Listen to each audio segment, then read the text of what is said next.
इसके तो क्या आग लगानी मैंने? तुम्हारा काम था वहाँ फॉलो करना आके। तुमने आज तक मेरे साथ डिस्कस किया कि ये गांधरबल में ये पुल पड़ा हुआ है? आज तक बोला? नासा को बोला? किसको बोला? कब से हो तुम यहाँ?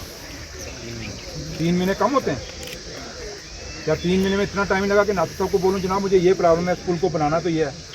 अप्रूवल लेके जल्दी इसका काम शुरू करेंगे, क्योंकि ये मेरे लीडर की कॉन्स्टिट्यूंसी है, उमर साहब की कॉन्स्टिट्यूंसी है गांधरबल। आज मलिक साहब एक ऑनरेबल एमएलए थे, जो लैंग्वेज उन्होंने इस्तेमाल की, क्या हमारे जम्मू कश्मीर की ये संस्कृति है, ये कल्चर है, ये सभ्यता है? नहीं है।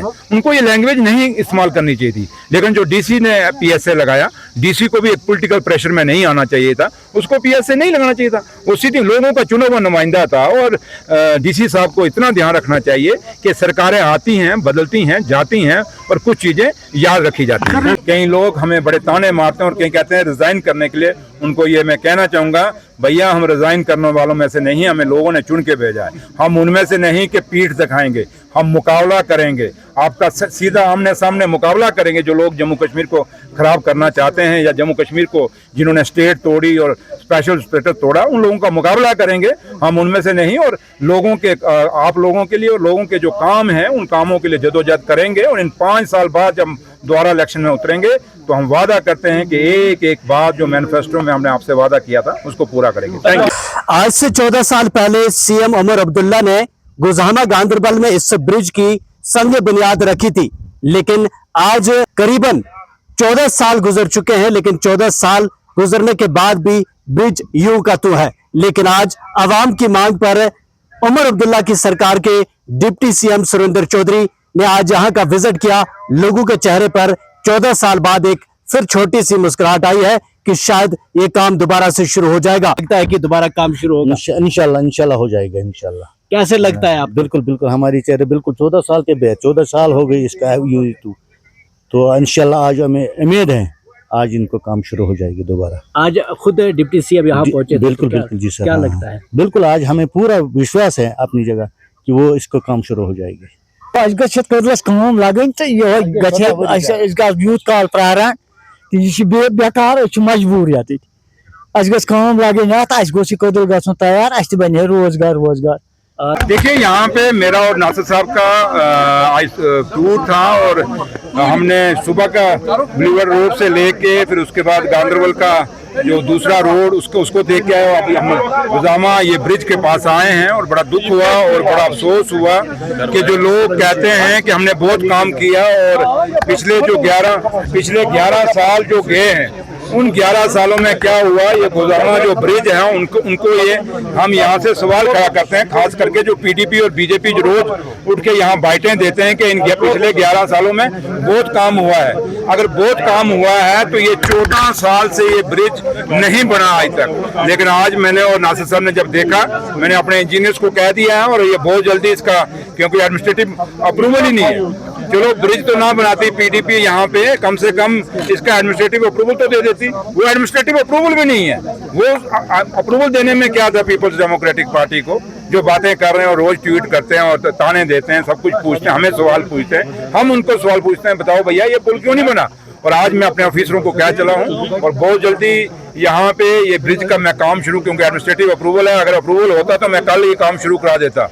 लेकिन अब क्योंकि अप्रूवल नहीं है, एडमिनिस्ट्रेटिव अप्रूवल नहीं है, हम जाके सेक्रेटरीट में मैं इनको फाइल मांगी है और अप्रूवल लेके जल्दी इसका काम शुरू करेंगे, क्योंकि ये मेरे लीडर की कॉन्स्टिट्यूंसी है, उमर साहब की कॉन्स्टिट्यूंसी है गांधरबल। तो लिहाजा जो दूसरा जो 1-2 सड़कों को इन्होंने बताया टूटी है, उनका भी मैंने कह दिया कि उसको मैग्नेमाइज कर दो। और किश्ती की बात इन्होंने कही कि पीडब्ल्यूडी यहाँ किश्ती चलाती है, जो पहले चलाती थी अब बंद की है काफ़ी सालों से, ये कहीं पीडीपी के दौर में बंद हुई थी किश्ती।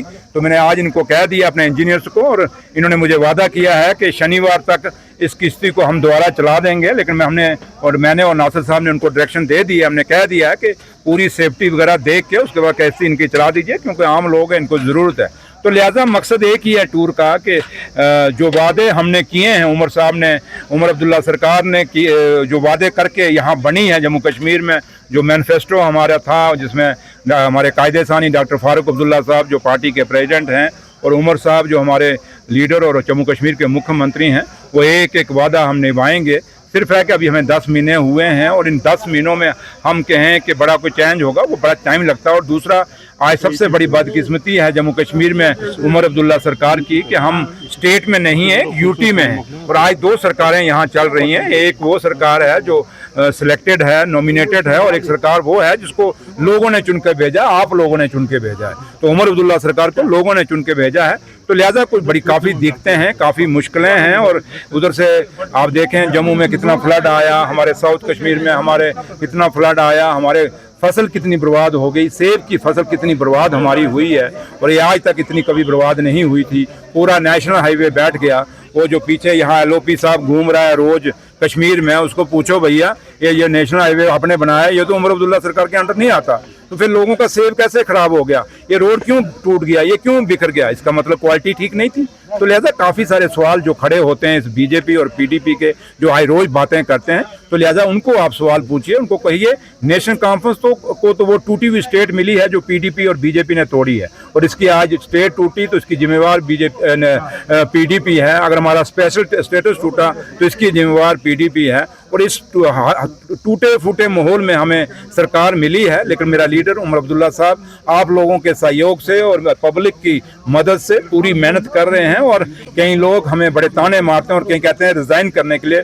उनको ये मैं कहना चाहूँगा, भैया हम रिजाइन करने वालों में से नहीं, हमें लोगों ने चुन के भेजा है। हम उनमें से नहीं कि पीठ दिखाएंगे, हम मुकाबला करेंगे, आपका सीधा आमने सामने मुकाबला करेंगे। जो लोग जम्मू कश्मीर को खराब करना चाहते हैं या जम्मू कश्मीर को जिन्होंने स्टेट तोड़ी और स्पेशल स्टेटस तोड़ा, उन लोगों का मुकाबला करेंगे, हम उनमें से नहीं। और लोगों के आप लोगों के लिए और लोगों के जो काम हैं उन कामों के लिए जदोजहद करेंगे। और इन 5 साल बाद जब दोबारा इलेक्शन में उतरेंगे तो हम वादा करते हैं कि एक एक बात जो मैनिफेस्टो में हमने आपसे वादा किया था उसको पूरा करेंगे।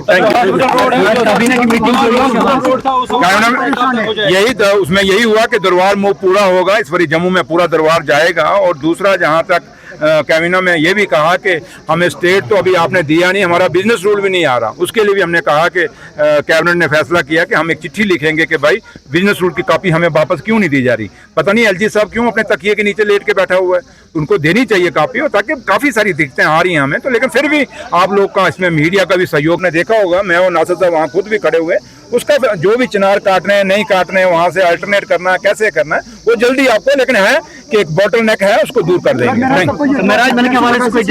देखिए एक बात तो क्लियर है, आप भी इस चीज को मानेंगे, महराज मलिक साहब एक ऑनरेबल MLA थे। जो लैंग्वेज उन्होंने इस्तेमाल की, क्या हमारे जम्मू कश्मीर की ये संस्कृति है, ये कल्चर है, ये सभ्यता है? नहीं है। उनको ये लैंग्वेज नहीं इस्तेमाल करनी चाहिए थी। लेकिन जो DC ने PSA लगाया, DC को भी एक पॉलिटिकल प्रेशर में नहीं आना चाहिए था, उसको PSA नहीं लगाना चाहिए था। वो सीधे लोगों का चुना हुआ नुमाइंदा था। और DC साहब को इतना ध्यान रखना चाहिए कि सरकारें आती हैं, बदलती हैं, जाती हैं, और कुछ चीज़ें याद रखी जाती हैं।